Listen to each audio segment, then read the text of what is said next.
This is an essay written by Joshua Hoffman, the founder of Future of Jewish.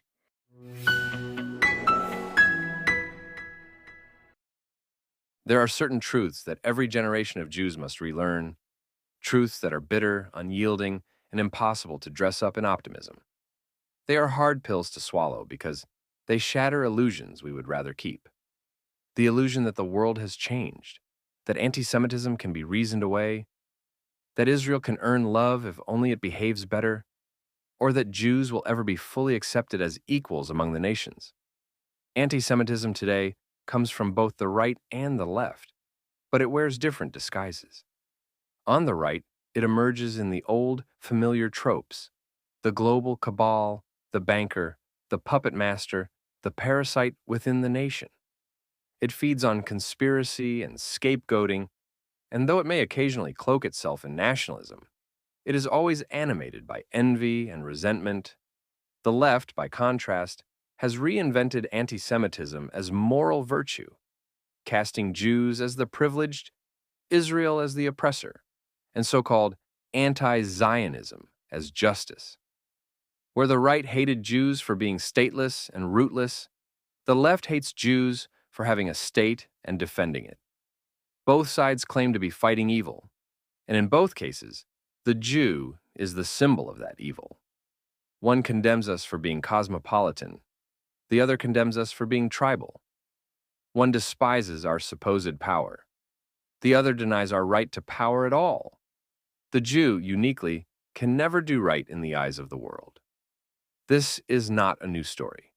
From Pharaoh to Haman, from Torquemada to Stalin, the accusation has simply changed costumes.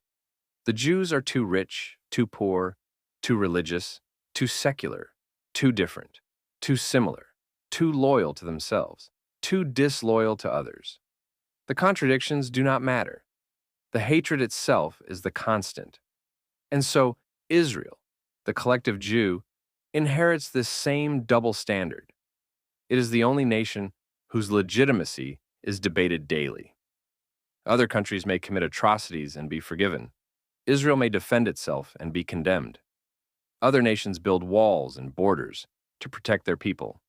Israel builds one and is accused of apartheid. Other nations win wars and dictate peace terms. When Israel wins a war, it must apologize for surviving. When Israel is attacked and responds, the world says, "Enough bloodshed." When Jews are murdered, the world says, "But let us not inflame tensions." There is always some moral equivalence to be drawn, always some call for restraint that only ever applies to Jews. These are not merely political hypocrisies. They reflect a deeper psychic truth, that Israel is not judged by the same standards as other nations, because it is not seen as a nation like others. It is seen as the reincarnation of the Jew, the stranger, the outsider, the eternal moral test. The moral inversion is staggering. When Russia invaded Ukraine, the world rallied overnight. When Black lives are claimed, protests filled the streets worldwide. When Hamas slaughtered Jewish families, burning, mutilating, kidnapping, the world hesitated, equivocated, rationalized. Some even cheered. No government's promises to the Jews are worth the paper they are written on. The world's empathy has conditions. There is always a but. The massacre was terrible, but Israel provoked it. The hostages should be freed, but the blockade must end. Every expression of horror is swiftly followed by a clause that blames the victims for existing. The silence after October 7th was not ignorance. It was indifference, or worse, relief. For many, it reaffirmed a comforting narrative, that the Jews are not innocent, that suffering has been restored to its proper cosmic order. Jews as victims make sense to the world. Jews as defenders do not. This is the unbearable irony of Jewish existence. We are damned if we do, damned if we don't. When we fight, we are called brutal. When we refrain, we are called weak. When we assimilate, we are accused of infiltration. When we resist assimilation, we are accused of separatism. When we die, we are pitied. When we survive, we are resented. There's a famous line from the prophet Balaam, who sought to curse the Israelites, but was forced to bless them instead. Behold, it is a people that dwells alone and is not reckoned among the nations. This is perhaps the most enduring description of Jewish destiny ever written. It is both a blessing and a curse. To dwell alone is to possess moral clarity, to know who you are even when others misunderstand you. But it also means isolation, the painful knowledge that when push comes to shove, no one will come to save you. History bears this out. From the destruction of the temples to the pogroms, from the Holocaust to Hamas, the Jews have learned again and again that no other nation will fight their battles. Promises of protection dissolve when convenient. Treaties are abandoned. Friends become crickets or critics. If Israel survives, and it will be because Jews, and Jews alone, ensure it. Not because of foreign aid or shifting alliances or moral sympathy, but because of Jewish determination, ingenuity, sacrifice, and faith. To be a Jew, then, is to live in tension between idealism and realism.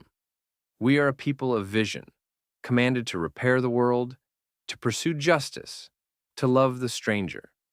But we are also a people who must defend ourselves from that very world we seek to repair. We believe in peace but cannot afford naivety. We believe in humanity but have learned that humanity does not always believe in us.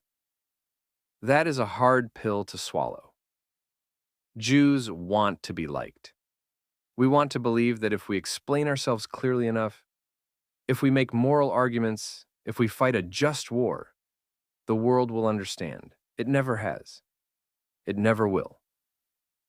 Israel's wars are not fought only on the battlefield. They are fought in the courtroom of world opinion, in the newsroom, in the classroom, on the streets of Western capitals. Each time, the verdict is the same. The Jew is guilty until proven guilty. And so, we swallow another pill, that the world's outrage is not a reflection of our deeds, but of its own discomfort with Jewish sovereignty. The very existence of a powerful, self-defending Jewish state offends a subconscious order in which Jews are supposed to depend on others for safety. Our independence disrupts the script. It reminds the world that history's victims have agency, and that unsettles them. We tell ourselves that things are different now, that we live in enlightened times, that anti-Semitism is something that can be bought off or volunteered or well-intentioned away. But the events of recent years have stripped away that illusion. We have watched university presidents twist themselves into pretzels rather than condemn calls of Jew hatred. We have watched synagogues vandalized under the banner of quote-unquote anti-Zionism. We have watched Westerners march with Islamists, each using the other for their own ideological ends. It is not new. What is new is that we can no longer pretend not to see it. The global Jewish condition is once again exposed for what it has always been: precarious. Our safety in the diaspora has always depended on tolerance, and tolerance is fragile. Our sovereignty in Israel has always depended on vigilance, and vigilance is exhausting. There is no easy place to be a Jew. There never has been. And yet, we endure. That is perhaps the hardest pill to swallow of all, at least for our enemies. They have tried every method to erase us: exile, conversion, annihilation, assimilation, defamation. None have succeeded. Every empire that sought to destroy us has vanished. The Jews remain. We have outlasted Babylon, Persia, Rome, Spain, the Third Reich, the Soviet Union. We will outlast Hamas, Hezbollah, and Iran too. But survival comes at a price: disillusionment. The Jewish soul must carry the weight of both moral longing and historical realism. We must build a society that loves peace, but prepares for war, that believes in universal justice, while knowing that justice will never be universal when it comes to us. Israel's peculiar position, then, is not merely geopolitical. It is metaphysical. It stands as the world's moral mirror. When Israel acts, the world reveals itself. Those who cry for human rights often fall silent when Jewish rights are trampled. Those who champion diversity recoil from Jewish distinctiveness. Those who preach peace demand that only Israel pay its price. Israel exposes hypocrisy because it embodies contradiction. A modern democracy rooted in ancient faith. A nation of refugees that became a regional superpower. A symbol of endurance that the world still wishes would disappear. We should stop expecting fairness. Fairness is not a Jewish luxury. It is the hope of children. The adult Jew must see the world as it is, not as it should be. This, then, is what it means to dwell alone. To accept that the Jewish story has never been about fitting in, but about standing apart. To embrace loneliness not as punishment, but as destiny. To know that being misunderstood is not failure, but fidelity. Fidelity to a purpose larger than popularity. There is a certain freedom in that realization. When you stop expecting applause, you act from conviction, not validation. When you stop waiting for the world's approval, you begin to live by your own moral compass. For millennia, Jews have been the world's conscience, its scapegoat, and its reminder that morality cannot be reduced to majority opinion. That role is lonely, but it is holy. So, yes, these are hard pills to swallow if you're a Jew. That anti-Semitism wears both red and brown. That Israel's damned if it does and damned if it doesn't. That when Israel wins, it must apologize for surviving. That no commitment to Jewish safety is reliable except our own. That the world's empathy is selective. That the Jews, once again, are alone. But hard pills are often medicine. They cure us of illusions that make us weak. They teach us to depend not on others' mercy, but on our own strength, unity, and faith. The Jews are alone but not abandoned. In our loneliness lies our covenant, our resilience, and our unbreakable continuity. The world's rejection has never defined us. Our response to it has. We are the people who dwell alone and endure together. That is not a curse. It is our calling.